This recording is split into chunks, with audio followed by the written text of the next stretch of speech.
Sanibona, ngiyabingelela umnguni umthandi wabantu odenga ndoda kwasiphandle indoda kwasikhona. Ngiyabingelela kakhulu bakwethu.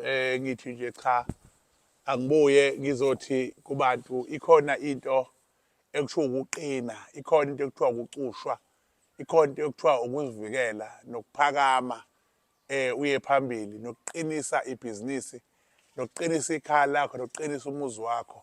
Into lezo ezibalulekile kakhulu ukuthi umuntu kumele makazenze. Njengoba kuduma izulu kanje, kuyacaca ukuthi ihlobo selingene kwangempela. Umuntu nomuntu kumele makaqine, umuntu nomuntu kumele abe nomuzi oqinile. Number 2, kufanele nekhaya ohlezi kulo liqine, ungabi nomuzi odelelwa yizulu lidlalele kuwo. Kufanele wazi leyo nto leyo ibaluleke kangakanani. Kwawena uwumuntu kubalulekile ukuthi uqine nje, ungabi lula.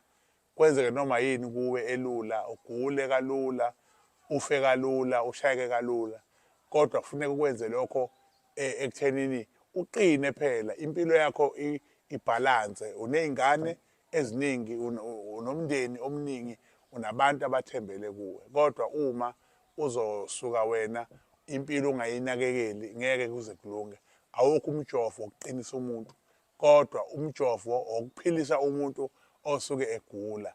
Wena ma uzoqina udinga imithi enamandla ozokwazi ukuthi uqiniswe ngayo, ozokwazi ukuthi ulungiselwe ngayo. Noma bekuthiwa unento oyizamayo, awufuni iphele, ufuna iye phambili, uyangena esigabeni sokuthi uyaqiniswa. Ngiyacela ukusho ukuthi bonke abantu abaseGoli namaphethelo nabaseThekwini kuphi abadinga ukuthola uncedo, ngomhla ka-1 Disemba, mhla ka-2 Disemba ngizobe ngiseGoli, Orlando West Extension, kuMampuru Street, eSoweto.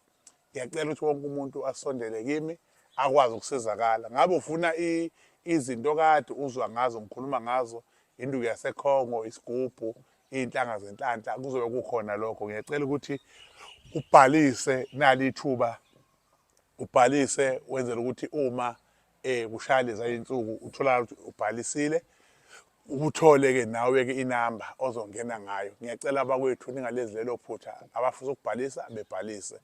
Nazi iy'namba ngezansi ezizobe zisetshenziswa, ney'namba futhi ozotholakala kuzo wonke umuntu. Ngiyacela kakhulu bakwethu, ningafuni ukuhlulwa impilo, ibo imizamo yemithi ikhona.